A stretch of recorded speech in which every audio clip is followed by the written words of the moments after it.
चलिए आज का दूसरा क्वेश्चन है 60 डिग्री के त्रिकोणमितीय अनुपात ज्ञात करना। देखिए 60 डिग्री के त्रिकोणमितीय अनुपात निकालने के लिए ना हम समबाहु त्रिभुज बनाएंगे। क्या बनाएंगे? समबाहु त्रिभुज। हम ये बात जानते हैं कि समबाहु त्रिभुज के शीर्ष से सम्मुख भुजा पर खींचा गया लंब सम्मुख भुजा को समद्विभाजित करता है। मान लीजिए कि यहाँ से यहाँ तक 10 सेमी रहेगा ना तो ये 5 हो जाएगा 5। अगर यहाँ से यहाँ अगर 20 रहेगा तो ये 10 हो जाएगा, ये 10 हो जाएगा। अगर 30 रहेगा तो ये 15 हो जाएगा, ये 15 हो जाएगा। और उसके बाद ये भुजा हमको मालूम ही रहेगा, ये भुजा मालूम हो जाएगा तो ये भुजा ऊंचाई नहीं निकालेंगे। और यहाँ पर कौन 60 डिग्री के रहेगा तो हम फिर tan 60 के sin 60 के cos 60 के सबका मान निकाल सकते हैं। हम इसको P मान के, इसको B मान के, इसको H मान के निकाल सकते हैं ना दिलीप। तो इसमें क्या करेंगे, 60 डिग्री के मान निकालने के लिए हमको समबाहु त्रिभुज बनाना पड़ेगा। क्या बनाना पड़ेगा? समबाहु त्रिभुज। और 45 के मान निकालने के लिए हमको क्या बनाना पड़ा है? समद्विबाहु त्रिभुज। समद्विबाहु समकोण। समझ गया बात? चलिए अब आगे देखते हैं इसको। तो हर साल के बाद 20 साल भी मान लेंगे वो त्रिभुज। माना कि त्रिभुज ABC एक समबाहु त्रिभुज है। कैसा त्रिभुज है? बाहु त्रिभुज। हाँ, समबाहु त्रिभुज है जिसका प्रत्येक भुजा 2a इकाई है। कितना है? 2a इकाई है। अब देखिए ध्यान से, एक समबाहु त्रिभुज यहां पहले बना लेंगे। सबसे पहले समबाहु त्रिभुज बन के रेडी हो गया। एक नाम रख देंगे A, यहाँ B, यहाँ C। ये हो जाएगा 2a इकाई। कितना हो जाएगा? और इसका भी यहां से यहां तक कितना हो जाएगा? 2a इकाई। ये हो जाएगा 2a इकाई। कहिएगा सर जी आई बार इतना छिटका लिखे थे, हमको यूज करना है। अब में वो रचना कर देंगे।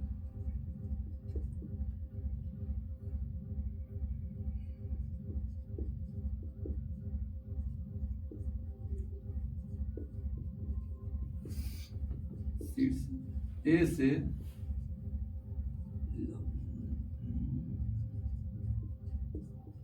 सम्मुख भुजा BC पर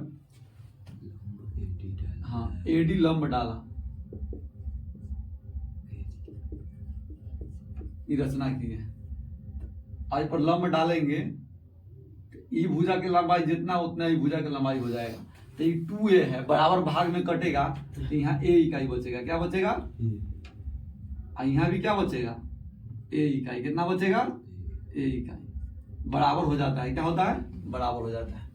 हम लोग जानते हैं कि समद्विबाहु त्रिभुज के शीर्ष से सम्मुख भुजा पर समबाहु त्रिभुज के शीर्ष से सम्मुख भुजा पर डाला गया लंब सम्मुख भुजा को क्या करता है? समद्विभाजित करता है। क्या करता है? समद्विभाजित। लंब डाले तो 90 डिग्री हो गया। चलिए आगे देखते हैं।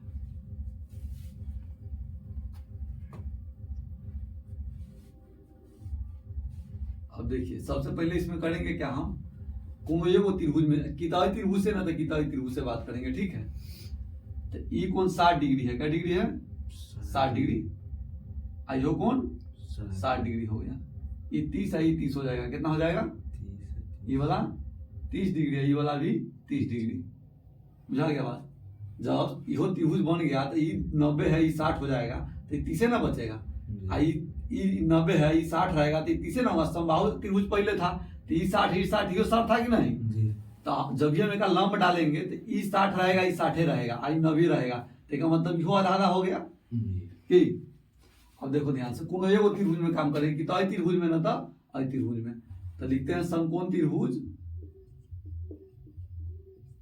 समकोण त्रिभुज A B D में आई त्रिभुज में काम करते हैं। ठीक है, अब ये देखो ये कर्ण के काम करेगा, समकोण के सामने कर्ण, आई आधार के काम करेगा। तो कौन सी काम करेगा? लंब के।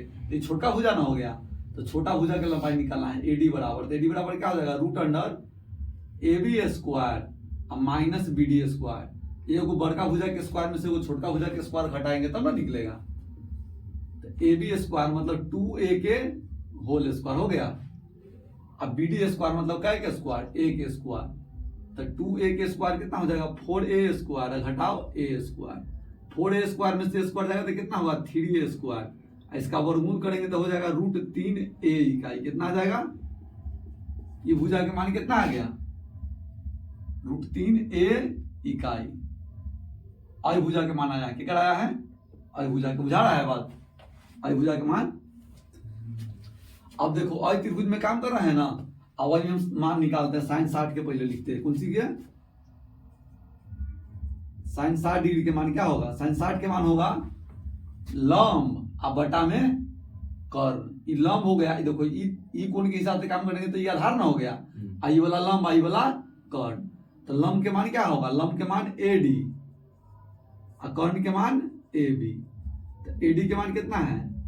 √3a और बटा में 2a। a से a खत्म, तो कितना बचेगा यहाँ? √3/2। अब उसी का मान निकालना है हमको cos 60 डिग्री के। तो cos 60 डिग्री के मान निकालेंगे तो आधार और बटा में कर्ण। तो आधार के मान क्या है? BD और कर्ण के मान AB। तो BD के मान कितना है? A और AB के मान क्या है? 2a। a से a खत्म, कितना बचेगा? 1/2। कितना बचेगा? 1/2। उसी हम मान निकालेंगे आगे tan 60 डिग्री के। tan 60 डिग्री के मान निकालना है ना, तो होता है लंब और बटा में आधार। तो लंब के मान क्या है? √3a। पहले मान नाम लिख देते हैं, आप लोग कंफ्यूज न होइएगा। AD और बटा में BD। AD के मान कितना होगा? AD के मान होगा √3a और बटा में a, ऐसे ही खत्म। तो कितना बचेगा? ये होगा √3। उसी मान आपको निकालना है cot 60 डिग्री के।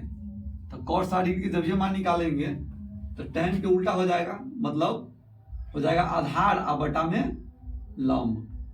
तो BD और बटा में AD। तो BD के मान कितना है?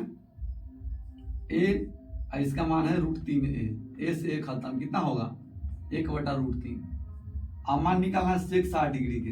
तो sec 60 क्या होगा? cos 60 के उल्टा। तो cos 60 डिग्री के मान क्या है? cos 60 डिग्री के मान है BD/AD। तो इसका हो जाएगा AB और बटा में BD। AB के मतलब कर्ण और BD के मतलब ही आधार। तो कर्ण के मान क्या है? 2a और बटा में a से a खत्म हो गया, कितना हो जाएगा? 2 हो जाएगा। अब उसके बाद मान निकालना है हमको cosec 60 डिग्री के। तो cosec 60 डिग्री क्या होगा? sin 60 डिग्री के उल्टा। तो sin 60 के मान क्या है? sin 60 के मान है AD और बटा में AB। तो इसका मान हो जाएगा कर्ण और बटा में लंब, मतलब AB और बटा में AD। AB के मान कितना है? AB के मान है 2a और इसका मान है √3a। a से a खत्म, तो यहाँ बचेगा 2/√3। हम आपको 60 डिग्री के त्रिकोणमितीय अनुपात निकाल दिए। 60 डिग्री के त्रिकोणमितीय अनुपात कहने का मतलब sin 60 के मान, cos 60 के मान, tan 60 के मान, cot 60 के मान, sec 60 के मान और cosec 60 के मान हम अच्छा से निकाल के आपको समझा दिए हैं। हम आशा करते हैं कि आप इसको सीख चुके होंगे।